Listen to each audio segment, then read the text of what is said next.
costs that Brown University researchers estimated would be over $300 million a day for 20 years. Yes, the American people should hear this. What have we lost as a consequence in terms of opportunities? To discuss this report, which President Biden used in this August 31st address to the nation, we're most fortunate to have one of those researchers from Brown University, Dr. Heidi Peltier. Heidi Peltier is a senior researcher at Brown University's Watson Institute for International and Public Affairs. And she is also a contributor to the Cost of War project at Brown. Heidi is director of 20 Years of War, a Cost of War research series. So there's a lot more reports that she's connected to other than this one that we're going to examine this evening. More broadly, Dr. Peltier has written extensively on the employment impacts of public spending, including in the areas of green growth and demilitarization. Her research focuses on how the public sector can serve the common good. Dr. Peltier has consulted with United Nations Industrial Development Organization, the International Labor Organization, the U.S. Department of Energy, and various other organizations. So welcome, Heidi. Thank you for spending time with us this evening. And can you lay out for us the key findings of this report that President Biden mentioned, and especially the significance of these findings from your point of view? Sure. Thanks so much for that very lovely introduction, Paul. Thanks so much, everyone who is watching with us live or watching this after the fact. So I'm going to put up a few slides on the screen. Give me just a second to pull these up here. Okay, so what I will mostly talk about today is a paper that came out on September 1st of this year by Dr. Nita Crawford, who is a co-founder and co-director of the Cost of War project. And on the left side of your screen, you can see just a little screenshot of the paper itself. It was written through the Cost of War project that was based at Brown and Boston University. And what Dr. Crawford does in this paper is look at the overall budgetary costs of the post-9/11 wars. So the cumulative spending from 2001 until today, as well as what the future costs that we are obligated to spend for interest, for veterans, and so on. So I'll go through and lay out some of those costs that are in the paper. And I will also talk a little bit about another paper that came out on the same date, September 1st, 2021, by Dr. Nita Crawford and Catherine Lutz, also a co-founder and co-director of the Cost of War project that looks at the human toll, the human cost of the post-9/11 wars. So both of those papers I link to here. Let me see if I can see. Okay, my cursor's here. I link to the papers here, and these papers and other papers are all available on the Cost of War website. And I will provide Peace Action with the PowerPoint that I'm giving today so that you can, you'll get it by email tomorrow, I think. And so you'll be able to look at this and click on the links to go right to the papers if you'd like. So starting with the big spending numbers. So the Cost of War project was established a little more than a decade ago in the realization that the numbers we hear about war spending are not inclusive or comprehensive enough. That what we hear from the Department of Defense is really the narrowest aspect of war spending, which is now called Overseas Contingency Operations, OCO. So if you look at the pie chart, this kind of orange-red slice that makes up something like a third is the Department of Defense OCO spending. So that's what used to be called the Global War on Terror, became renamed the Overseas Contingencies Operations. and that's supplemental or emergency funding for war. And so often if you hear a Department of Defense estimate, this is what they talk about. The cost of the war since 9/11 was about 2.1 trillion. But it leaves out all kinds of other expenses that are also part of the war. So there's also this little slice just underneath the DoD OCO. There's this little slice that's the State Department OCO. So that's the war spending by the State Department. A little bit of that is humanitarian, but it's also training and equipping Afghan national security forces and doing kind of war-related activities as well. And then if you go down toward the bottom of the pie chart where it says increases to base, 884 billion. This is, if you look at the Pentagon budget in peacetime and you compare it to the Pentagon budget in wartime, there is a discrepancy there. There's an amount of spending that goes to the Pentagon that's not considered war spending, but is an increase in spending that happens during wartime, extra staffing, extra weapons production, things that might happen domestically related to the Pentagon that don't get accounted for as war spending, but they are very much tied to the war. So the increases in the base budget are that slice of the pie, the 884 billion. I'm going to move up to the top right-hand side now, Homeland Security. So trying to find my cursor again here. There we go. There it is. All right, so Homeland Security, this little pink section, over $1 trillion we've spent since 2001 on Homeland Security. Now, part of that is the Department of Homeland Security, which was established in 2003. But multiple agencies are involved in Homeland Security. I think it's about 30 agencies now. So this includes, FBI and CIA and DHS. It also includes some Homeland Security funding through DoD and through many, many different agencies that have Homeland Security funding. Now, Homeland Security funding existed before the 9/11 attacks, but it went up significantly post 9/11. And has added up to more than $1 trillion of Homeland Security funding in the past 20 years. And if we look at veterans care, this green section, this piece that we have, this is the piece of the pie that we've spent on veterans care to date. And I'll talk separately about our future obligations for veterans care. But to date, in the past 20 years, what the Department of Veterans Affairs has spent on benefits for veterans and care for veterans, healthcare for veterans, is about $465 billion. And then finally, in the pie chart itself, we can look at the interest cost, which are more than $1 trillion. Now, one of the remarkable things about the post 9/11 wars is that they were entirely funded through debt. In the Korean Wars and the Korean War and the Vietnam War, taxes were raised, particularly on the wealthiest Americans, and the financial pinch of war was felt more acutely. In the George W. Bush administration, at the beginning of the post 9/11 wars, there were tax cuts for the wealthiest Americans. And so this sent the country into deficit spending. And rather than raising taxes to pay for war, the post 9/11 wars were exclusively financed by debt. And so the interest on that debt, the $2 trillion or so of war spending, has resulted already in an accumulated interest cost of about $1 trillion. And that interest cost is going to continue for years to come.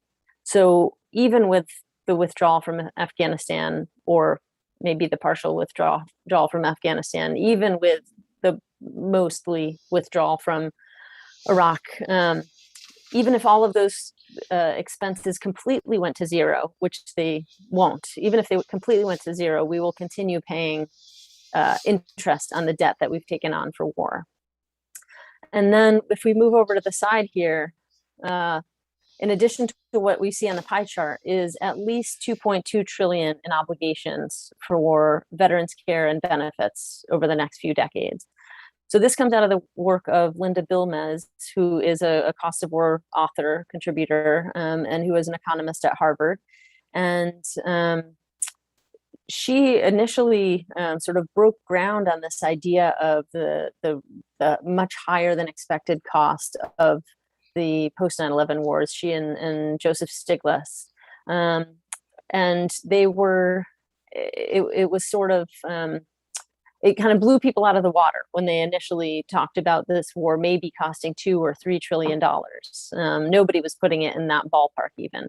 But over the past few years, she's revised estimates and looked at what are the future obligations, not just what we've spent, but what we're obligated to spend in terms of disability benefits and healthcare and other benefits for veterans. And her estimate is between 2.2 and 2.5 trillion dollars over the next few decades. And that cost is much higher than initially anticipated for various reasons. Number one, there are a lot of veterans who've been at war for 20 years. So there are many more veterans than initially expected. The veterans are surviving very traumatic injuries. So traumatic brain injuries, amputations, types of injuries that in past wars they might not have survived, but now are surviving and require expensive medical care and lifetime disability benefits in many cases. It's also the case that veterans are accessing benefits at a higher rate than they used to access them. So this is a good thing for veterans, but it also has an impact on the budget. So if we look at what we see on the pie chart, which is about 5.8 trillion,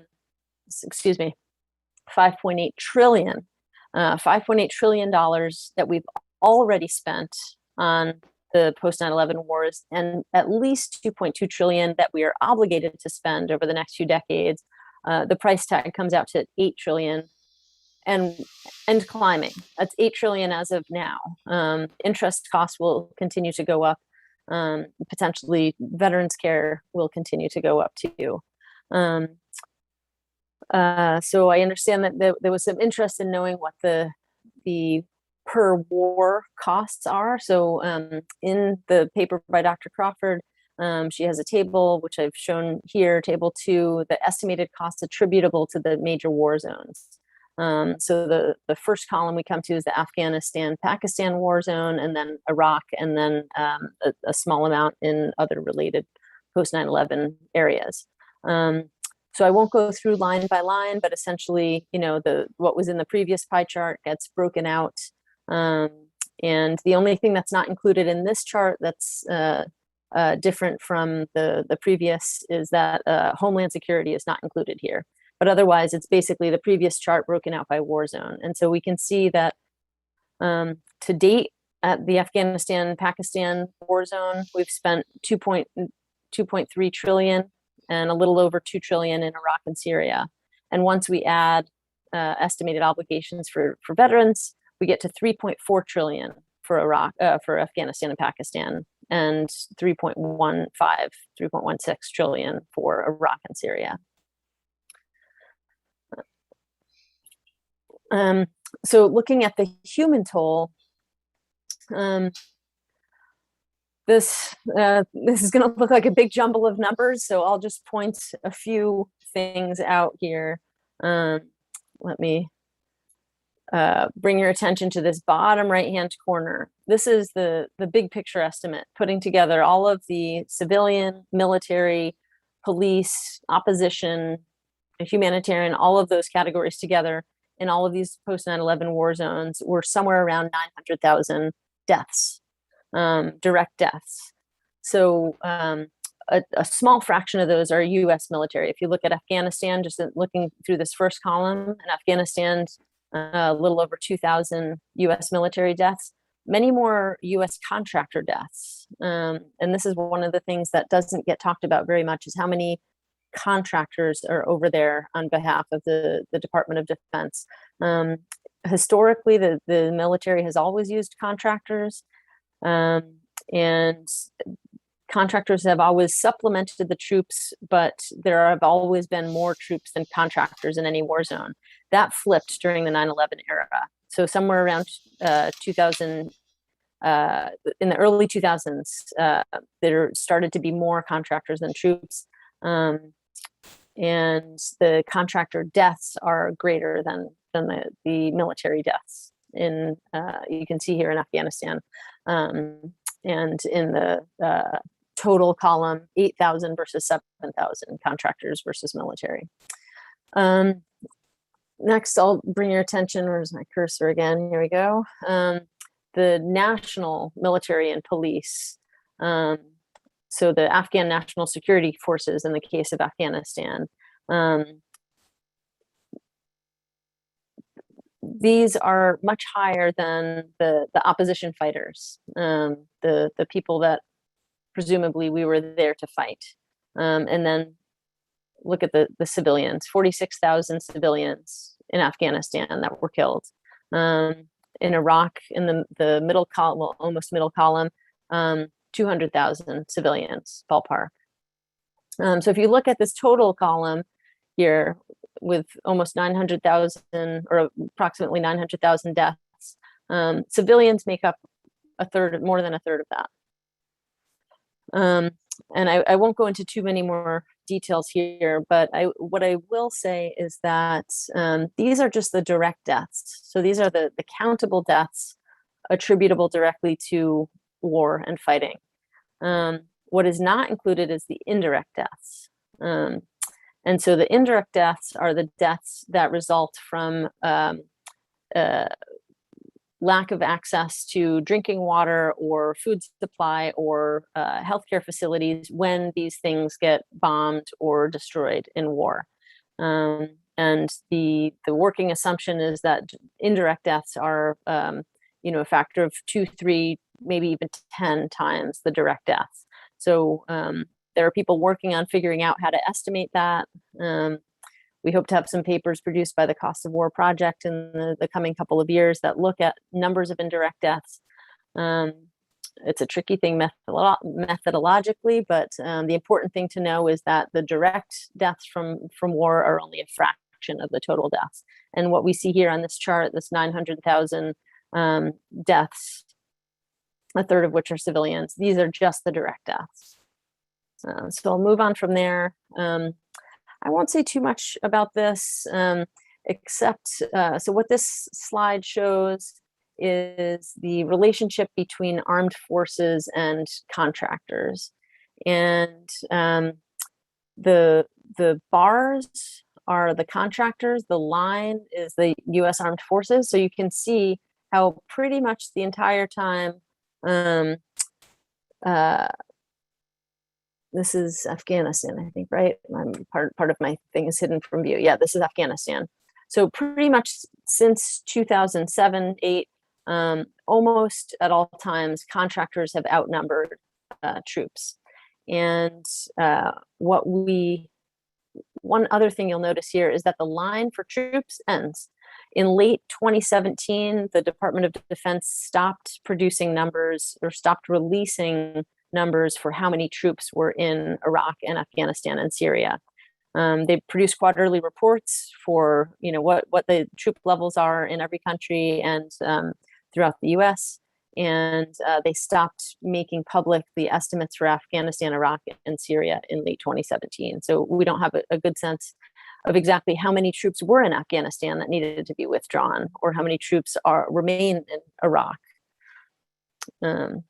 So I'll skip through. This next slide basically shows the same thing for Iraq. So I'll spend just a couple minutes sort of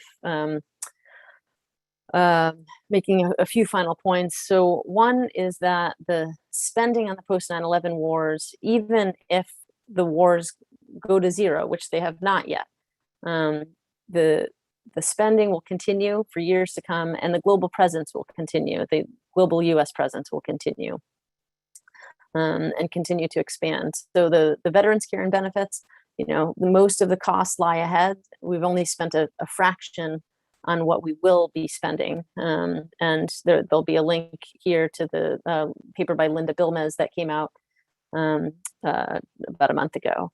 The interest payments, I had written a paper about this in 2020, looking at how much we'll be spending on interest. We've accumulated at least $1 trillion so far, and that will continue to go up because we continue to spend out of debt.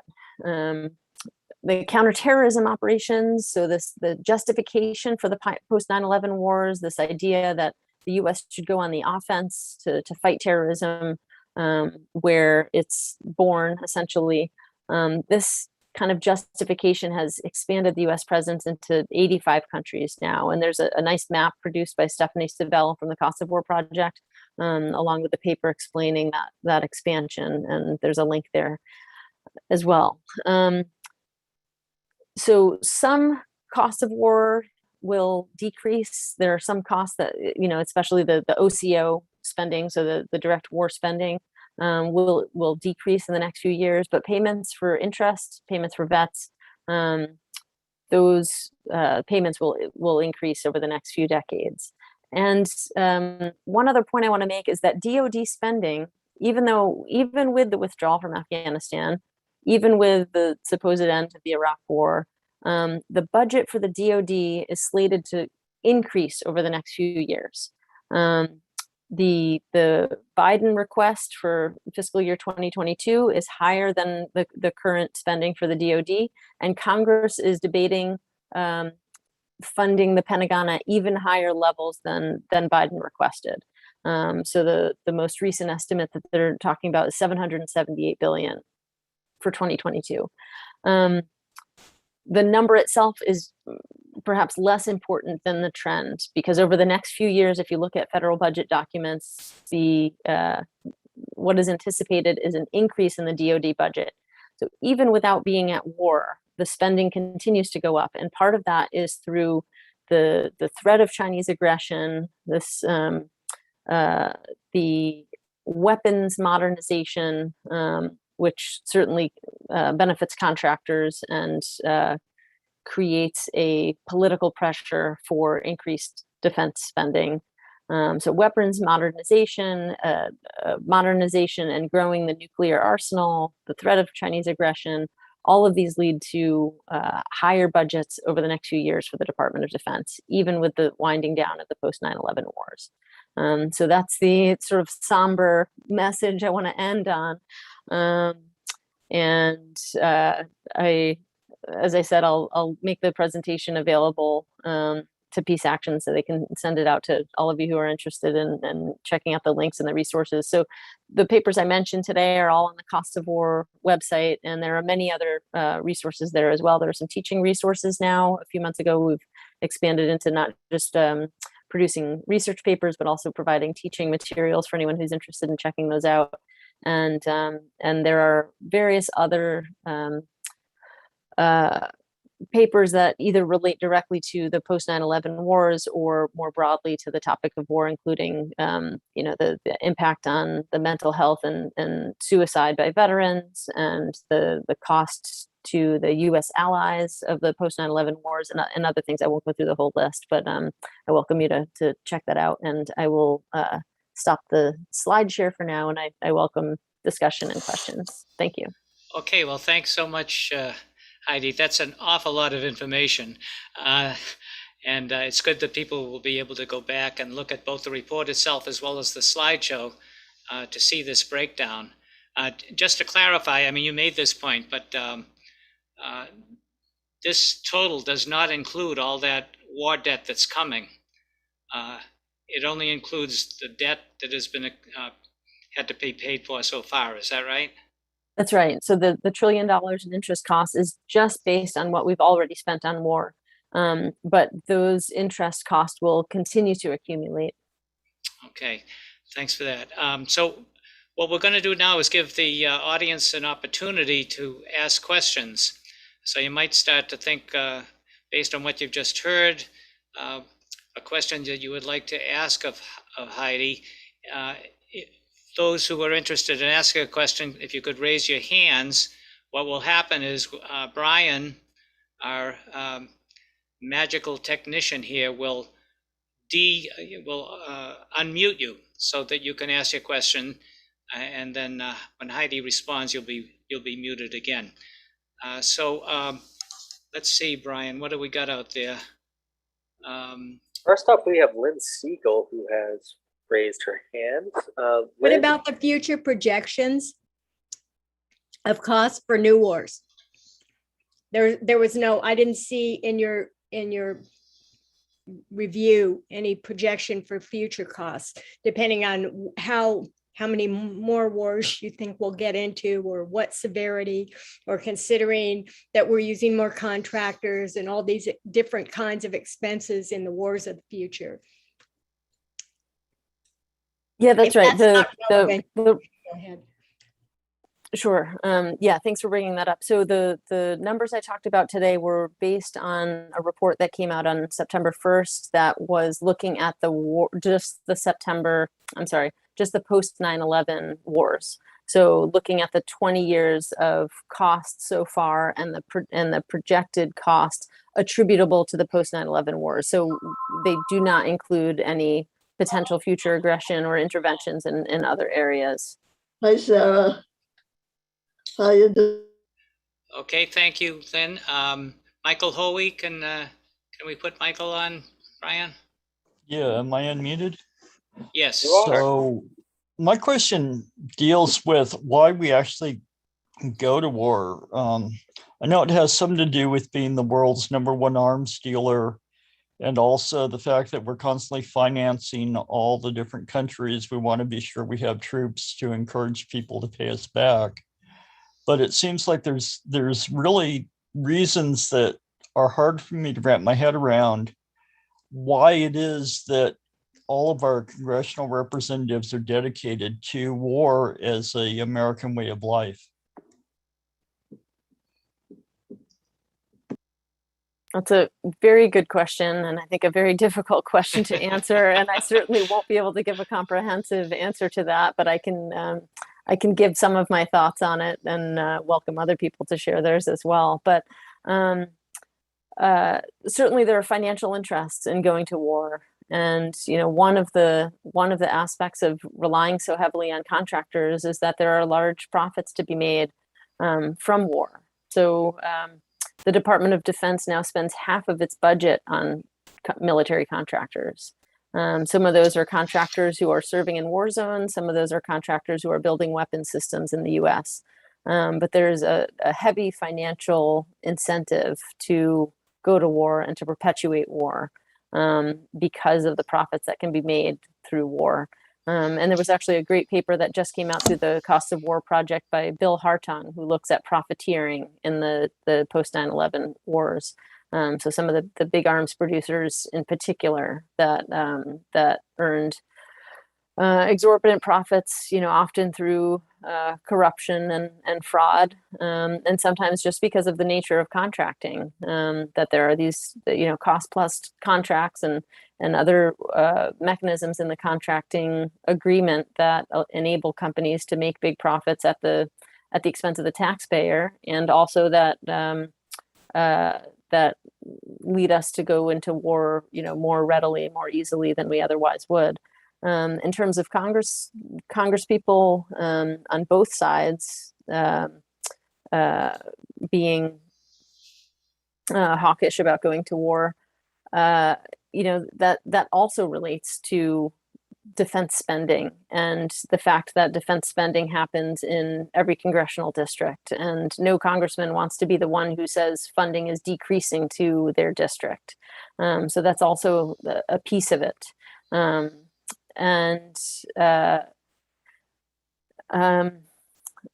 Shoot, I had some other thoughts, but Paul might also have some other thoughts you want to share. I'm certainly not the only one with some opinions here, but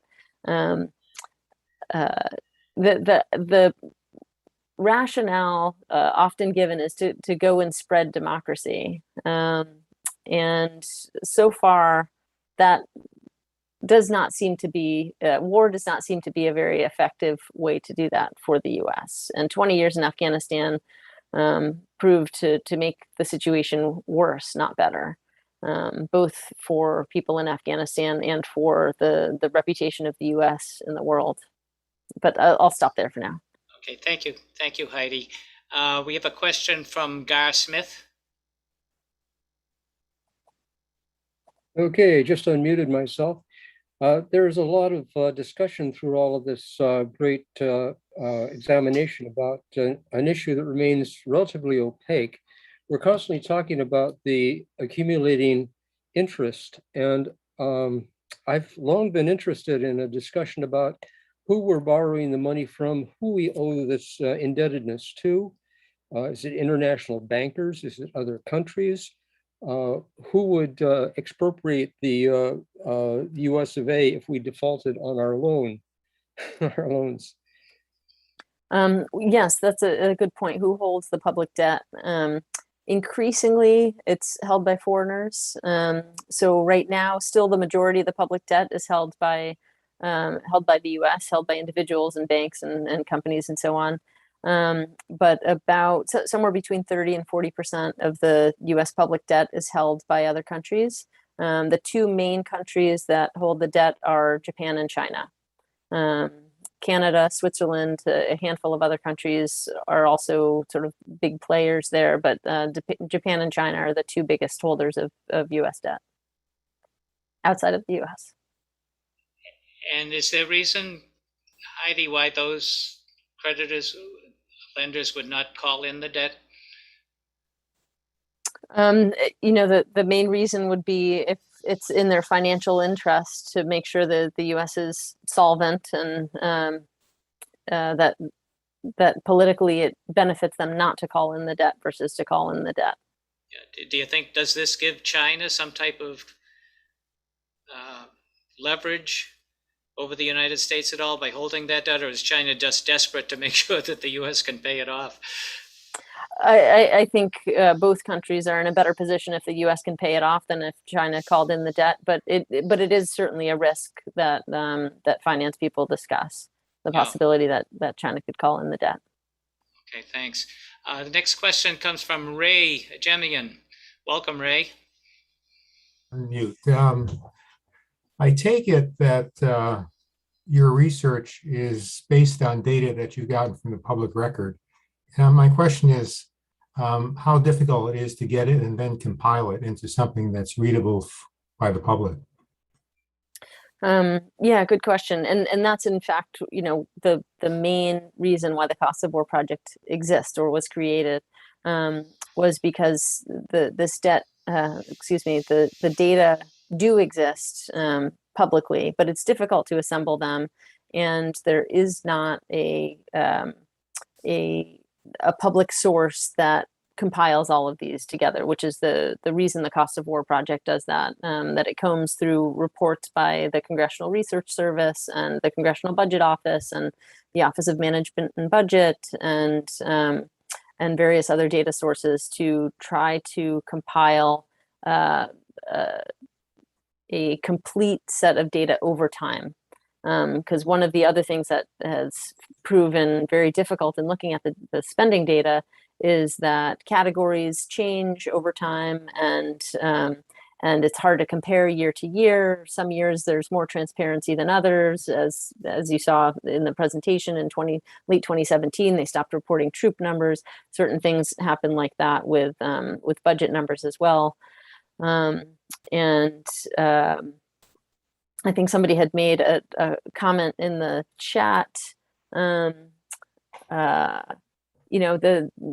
books from the Pentagon were unable to be audited. So how can we trust numbers coming out of the Pentagon? And so this is also one of the reasons that we've assembled the numbers, not to use just the DoD numbers, but to look at a much more comprehensive set of data. Thank you. Yeah, and Ray, along those lines, the full report that Netta Crawford wrote, about a half of the report is focused on explaining where those sources are and what decisions had to be made to make something of this gobbledygook that the Pentagon puts out. So it's an interesting discussion that she goes into there if you're interested in following that up. I think Lynn Siegel had a second question. Lynn? Why would China lend us money so that we can cause war with them?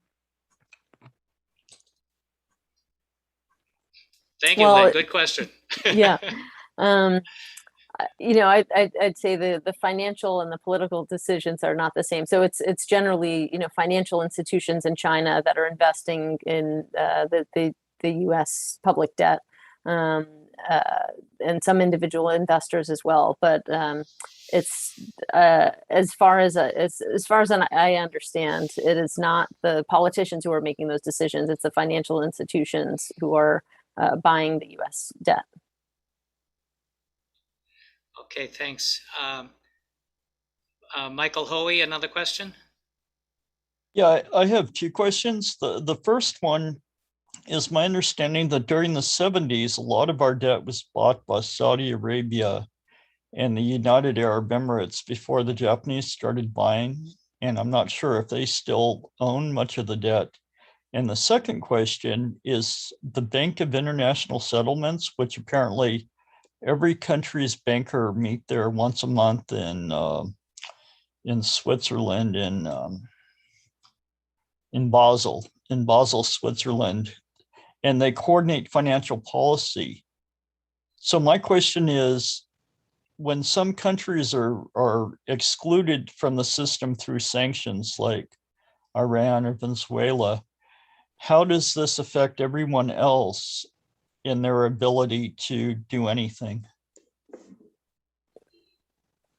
That's a very good question. I'm sorry to say I really don't have an answer to that. That's a part of economics that I'm not well trained in. So I'm afraid I have to pass that on to somebody else who might be able to answer it, or not answer it myself. Sorry about that. We'll have a separate webinar on There we go. that. We invite a different expert on that, for that. Michael. Well, what I'm trying to get at is, if we have these different ways of war, people are calling sanctions war. I mean, that's not necessarily figured in what you're saying, but if sanctions are war, if some of these other lower level things are war done through the banking system, I'm wondering how well coordinated that is, or if it's just kind of haphazard. That's where I'm trying to go with the question is it just war by another name, or is it a different system?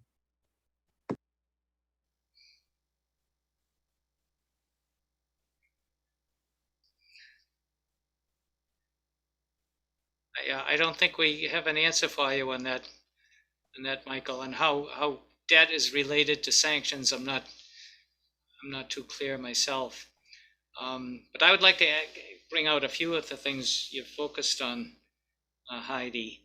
On the contractor piece, are those just contractors involved in the war? Are they contractors that were building schools or buildings, pretend they were building buildings or whatever it was? Yeah, so what I call the Camo Economy, actually the military contracting, I call it the Camo Economy because we don't see how many people go to war, because part of that is camouflaged by sending contractors instead of troops. That the contractors are increasingly replacing the work done by the troops rather than supplementing as they had been doing. So contractors overseas are, doing everything from building infrastructure to running dining facilities to operating, to being in charge of, fuel distribution and fuel convoys, and providing security services, being armed guards at embassies and providing security services, on or near the battlefield. In addition to maintaining the soldiers' weapons and weapon systems. So they're increasingly serving roles that the military itself used to serve, which I think is a security threat to the military. And then in addition, there's the contractors back home, the contractors in the US that are building the weapon systems and producing the different materials that are being used abroad or being sold through foreign arms sales to other governments and things like that. And so when you put together all of that, that's half of the defense budget that's going to contractors, whether those are big contractors like Lockheed Martin and Northrop Grumman who are producing things in the US, or it's contractors like Kellogg Brown and Root, or DINCOR or different contractors that are actually in the battlefield or near the battlefield. And when you're talking about half the Pentagon budget going to contractors, you're talking about the base budget. I'm talking about the total budget. So in what was it, 2019, that was somewhere around 700 billion was the entire DoD budget, war and non-war budget, and more than half of that went to contractors. That includes OCO. Right. Yeah. Right. Yeah. Now, in terms of civilian casualties, I remember during the Iraq War, Lancet, the British medical paper, was coming out with incredible figures in terms of numbers killed. I remember at one point it was 650,000. But these civilian casualty figures that you're talking about, are those actual casualties that were actually counted? Yeah, so these were counted and estimated. And again, just like you mentioned, Nita Crawford's paper on the budget, having lots of footnotes with all the method details. The human toll paper by Nita and Kathy Lutz similarly has lots of details on the methodology for numbers that can be that were directly reported, and then other numbers that had to be estimated based on various reports. So the civilian numbers that are in that chart that I presented, where it's something like 360,000 out of the 900,000 deaths were civilian deaths. Those are direct deaths from war. So those are from bombs and bullets and other direct war deaths. Those do not include the indirect deaths. So the article you were mentioning from the Lancet that tries to estimate how many people die because they can't access healthcare because their local hospital was bombed. So there are various ways of estimating the indirect deaths that happen because there's limited access to decent water and food and healthcare facilities and things like that. And that's a very difficult number to come up with. But what we do know is it's many times the direct death. So the 900,000 total that I showed in that slide is just a fraction of the total war deaths once you include those indirect deaths. Right. But that's a pretty solid figure. That, in other words, that there's not a lot of speculation with that. That's actual. That's I would say a small amount of speculation. It's based on a lot of it is based on reported numbers. Some of those reported numbers might be more robust from certain sources than from other sources, and then there is some estimating for certain categories where there's not good data. But anybody's interested in the details, those are all very well footnoted, so you can see the sources for each of those categories of numbers. Yeah. Okay, well, this is just great to have all these reports that you're doing that documents all this stuff. Otherwise, we wouldn't have any idea what's going on. And that's part of the main problem. I mean, I think the U.S. in particular, for many of the past few years, has not even realized we've still been at war. It's made headlines recently with the withdrawal from Afghanistan, partly because it went so badly. But the American public, for the most part, just has forgotten that people continue to die as a result of the post 9/11 interventions and other counterterrorism operations in other countries, and that is so far hidden from the public view. The costs are hidden from the public view because we're not paying for most of them yet. Most of them will come in the future. The fact that taxes were not raised to pay for the war means people don't feel the pinch of paying for the war.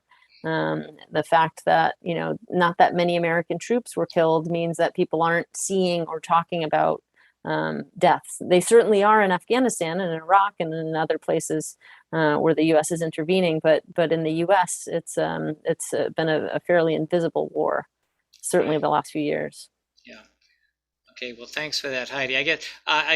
Looks like Gar Smith has a second question.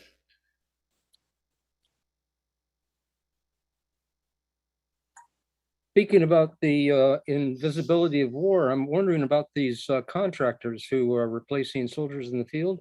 Sometimes we have more contractors on the field than soldiers. What is the life of a contractor? What's their pay level compared to an enlisted soldier? What benefits do they get? Is it cost effective? Has anybody explored the profiteering angle to using contractors? And question number one, why aren't we calling them mercenaries? Right. Yeah, and that's I mean, both questions are good. Essentially, that's what they are in many cases. Although in some cases the contractors are going and doing things that's not directly killing. That's, you know, the kind of support services like dining services and building infrastructure and doing things like that. So they're not all necessarily in mercenary positions, but yeah, the point you raise about what benefits are they getting and pay level, the contractors are generally getting much higher pay. The U.S. contractors are generally getting much higher pay than the soldiers are, which is one of the reasons that a soldier might leave the military either early or retire and then go back to work for a contractor making, you know, quite a bit more than they were making as a soldier. So there's a financial incentive for them to go back as individuals. And then of course there's the financial incentive for the company to be there, profiting from the war. And the paper that Bill Hartung wrote that came out, it was also through the Cost of War Project. It came out in early September, looks at some of the profiteering by specific companies and in different categories, foreign arms sales and other things. But I'll stop there. I hope I've answered the question. Thank you, Heidi. That's great. Just wondered whether you have anything specific on Syria and on what the costs there are about. Are they mainly funding the Kurds? Are they mainly providing for bombing, or are the U.S. troops that are there that are, you know, whose presence there is starving the population of Syria by controlling their oil and food? Do you have any thoughts specifically on Syria? I know it's lumped together with so with unfortunately, I don't have specifics on Syria itself. In the table where the costs are broken out by war zone, Syria is combined with Iraq.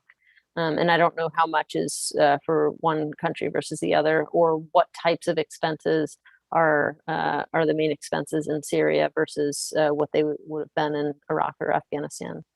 Yeah, okay, because that's kind of hidden to us. That's such an important theater of war there, and such a complicated one that we really have to understand that better.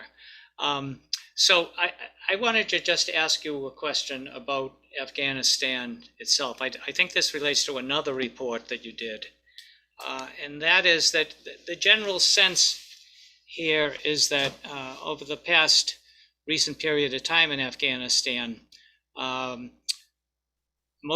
all the killing was being done by Taliban,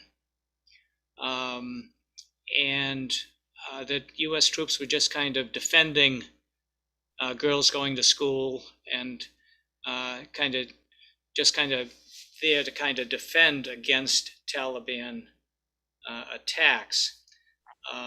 But I know I saw one report that talked about the increase in civilian casualties being attributed to U.S. airstrikes over the last 3 years, 2017 to 2020 or something like that, that there was a huge increase in bombing and civilian casualties. I wonder if you could just comment on that, but also whether this might have had something to do with the collapse of the government in Afghanistan, given the hatred that these airstrikes were often reported to cause. Yeah, so I'll mention that. I also want to say I've seen Tim Loop's hand up for a few minutes, so I just want to make sure you call on him after I I'm sorry, answer this. I think it blended into his background, so I just wanted to note that. But yeah, there's a great paper that was also written by Nita Crawford looking at the airstrikes in Afghanistan. And I don't have the number off the top of my head for the civilian casualties there, but one of the things that she finds in writing that paper is that the signed peace agreement with the Taliban during the Trump administration, actually airstrikes increased after that, the signing of the peace agreement, and that this sort of brand of combat where it's not the troops themselves going in and visibly killing civilians or soldiers on the other side, that these airstrikes kind of it's almost as if they keep the US's hands clean while killing not just combatants, but particularly civilians, because these airstrikes are not very well targeted, no matter what we hear in the media. You certainly also hear plenty of stories of wedding parties being killed, bride being killed on the way to her wedding, and so on. So these kinds of airstrikes are fairly indiscriminate and lead to a lot of civilian loss. But the paper came out in late 2020 from great, Brian Garvey just put the link to that paper by Dr. Crawford. So I encourage people to look at that if they're interested in the airstrike issue and the civilian casualties. Thank you. So, Timlip, I'm very sorry I couldn't see your hand there against the light-colored background. So please go ahead and ask your question or make your comment. Thank you for all your research, Heidi. The Pentagon was designed in World War II to be converted into a hospital for the wounded of that war. And so my question is, why isn't there a movement to convert the Pentagon into a hospital as it was designed to be? Well, I would say the movement should be much bigger for conversion, but the conversion I would go for would be from weapons to windmills. There's actually quite a bit of crossover between the types of occupations in the military and the types of occupations that are needed in the green economy. So we don't have time for that in the end of our webinar today, but that's where I think there's a real opportunity to transition public spending from military into something that's productive and useful and peaceful, but also that would serve the needs of the economy by transitioning jobs from military-related jobs into something where there's really occupational crossover as well as public need. Yes. And of course, that's a whole area that Heidi does an awful lot of writing and research on. Very important topic that here at Peace Action, we're very interested in following up on, and have organized a working group around that issue of healthcare, not warfare. And if people are interested in working on organizing around that, please get involved with that very active working group. So Heidi, thank you so much for all this information, for spending your evening with us. We very much appreciate it. Like I say to the audience, thank you very much for tuning in tonight, for watching this important presentation, and the people that ask you, oh, I forgot that it was tonight, or oh, I had to do something else, or whatever, tell them to go to the Mass Peace Action YouTube page, and they can find not only this presentation, but a number of other webinars that have been done over the past year or so. And as Brian mentioned, he will be sending out a link to some of these resources mentioned tonight, and also a link to the recording of this webinar. And so thank you all for watching tonight. Hope you have a good evening. Let's hope the Red Sox win, unless you're, of course, out of state. And Heidi, thank you so much. Really appreciate it. Thank you, Paul. Thanks, and everybody. Good luck with your work down there at Brown. Thanks very much.